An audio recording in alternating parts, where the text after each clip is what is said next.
Film का dialogue था कि जब आप शिद्दत से कुछ चाहते हैं, पूरी कायनात लग जाती है आपको उस चीज को दिलवाने में। इसीलिए कहते हैं हमेशा पॉजिटिव सोचिए, पॉजिटिव रहिए, आसपास के माहौल को भी पॉजिटिव रखिए ताकि आपके साथ अच्छी अच्छी चीजें हों।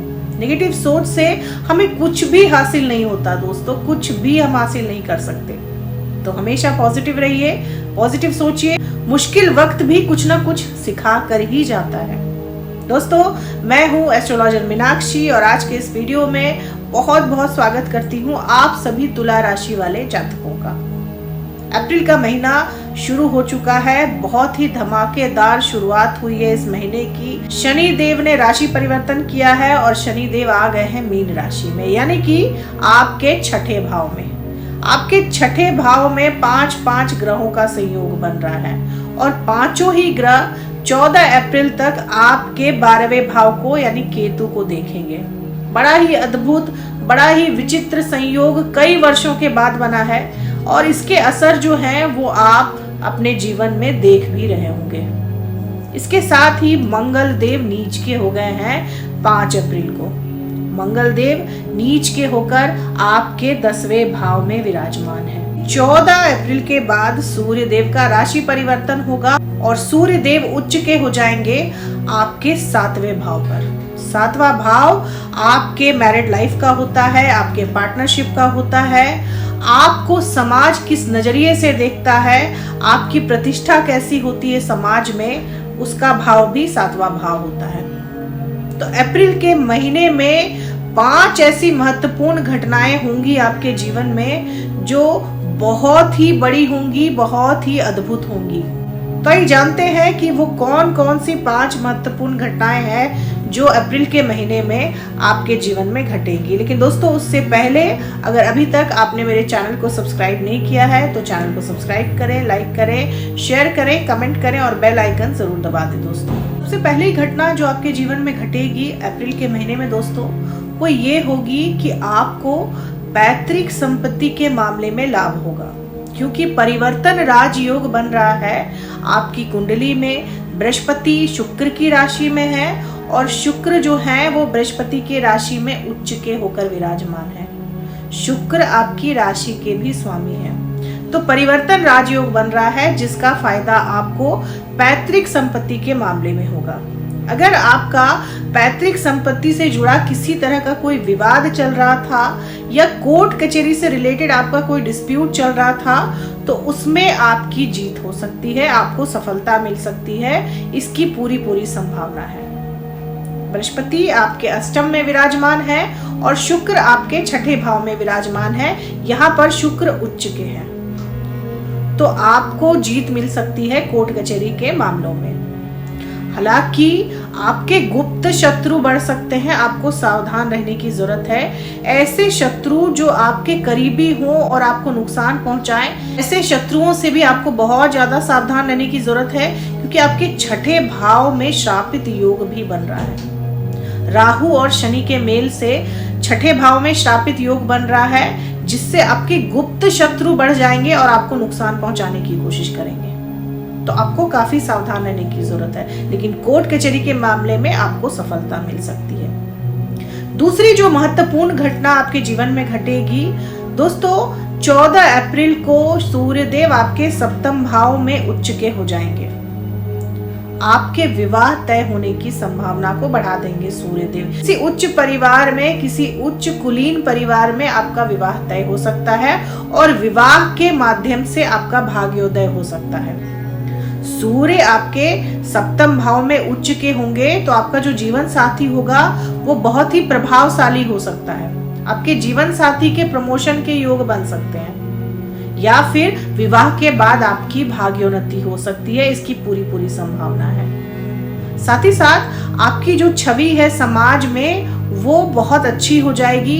लोग अब आपको मान सम्मान देंगे, क्योंकि सूर्य जो है वो मान सम्मान प्रतिष्ठा के कारक है और जब वो 7वें भाव में आते हैं तो समाज में आपकी प्रतिष्ठा बढ़ जाती है, लोग आपको सम्मान देना शुरू कर देते हैं, समाज में आपका कद जो है वो बढ़ जाता है। तो आपकी सामाजिक छवि अच्छी हो जाएगी, प्रतिष्ठित हो जाएगी। तीसरी जो सबसे महत्वपूर्ण घटना घटेगी आपके जीवन में वो ये कि 13 अप्रैल के बाद आपके 10वें स्थान में मंगल और चंद्र की युति बनेगी। यहाँ पर चंद्रमा अपनी ही राशि में होंगे और मंगल नीच के होंगे। तो ये युति जो है ये आपके कर्म क्षेत्र में, आपके कार्य क्षेत्र में बहुत बड़े बड़े बदलाव लाएगी। आपको कार्य क्षेत्र में सफलता मिल सकती है, प्रमोशन मिल सकता है, लेकिन आपका ट्रांसफर हो सकता है, आपको स्थान परिवर्तन करना पड़ सकता है। इसकी भी पूरी संभावना है। तरक्की आपको मिलेगी, प्रमोशन आपको मिलेगा, लेकिन स्थान परिवर्तन आप कर सकते हैं, या फिर आप नौकरी में भी परिवर्तन कर सकते हैं। नौकरी में भी बदलाव के संकेत हैं आपके अप्रैल के महीने में। आप अपनी नौकरी में बदलाव कर सकते हैं, नौकरी स्विच कर सकते हैं। आप जहां काम करते हैं उससे किसी दूसरी जगह पे स्विच कर सकते हैं अप्रैल के महीने में। तो कार्य क्षेत्र में भी बहुत बड़े बदलाव देखने को मिलेंगे आपको अप्रैल के महीने में, 14 अप्रैल के बाद। अब चौथी जो महत्वपूर्ण घटना आपके जीवन में घटेगी वो है आपके सेहत को लेकर। सेहत को लेकर आपको सचेत रहने की जरूरत पड़ सकती है अप्रैल के महीने में, क्योंकि श्रापित योग बन रहा है आपके 6ठे भाव में। 6ठा भाव रोग, ऋण और शत्रु का होता है, तो रोग आपके बढ़ सकते हैं। अगर आप डायबिटीज के पेशेंट हैं तो आपकी डायबिटीज बढ़ सकती है। ब्लड प्रेशर के पेशेंट हैं तो ब्लड प्रेशर आपका बढ़ सकता है। तो अपने स्वास्थ्य को लेकर काफी सचेत रहने की जरूरत है।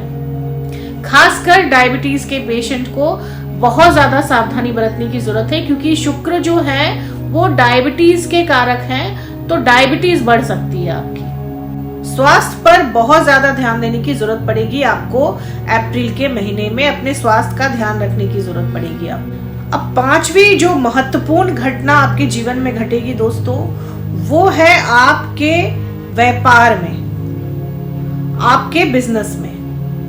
पूरे ही अप्रैल के महीने में, क्योंकि श्रापित योग का निर्माण हो रहा है आपके 6ठे भाव में, तो आपको कोई भी बड़ा लोन नहीं लेना है और ना ही कोई बड़ा इन्वेस्टमेंट करना चाहिए, ऐसी मेरी हिदायत रहेगी। नहीं तो आप परेशानी में पड़ सकते हैं।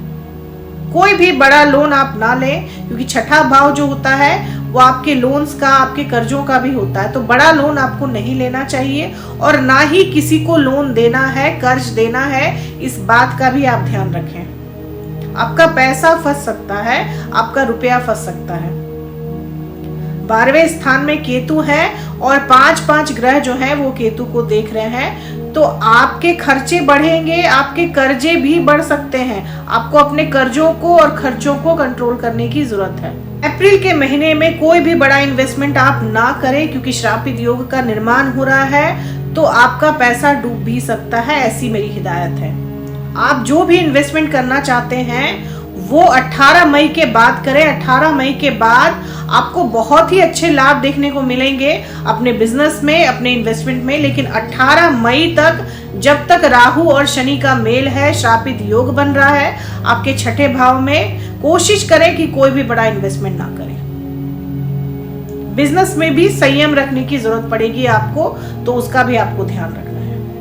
प्रेम संबंधों में भी संयम रखने की जरूरत है, क्योंकि शनि जो है वो राहु के साथ है। शनि आपके 5वें भाव के कारक हैं और शनि प्रेम संबंधों के कारक हैं तुला राशि वाले लोगों के लिए।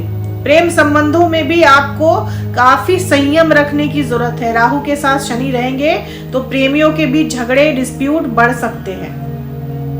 5वां भाव आपके इन्वेस्टमेंट का भी होता है, तो इन्वेस्टमेंट भी आपको नहीं करना है, इस बात का आपको ध्यान रखना है। बात करते हैं उस अचूक उपाय की जिसे कर कर आप अपने जीवन की बहुत सारी कठिनाइयों को दूर कर सकते हैं। दोस्तों, तुला राशि वाले लोगों को जब भी आपके घर में रोटी बने तो पहली रोटी गाय को जरूर खिलानी चाहिए।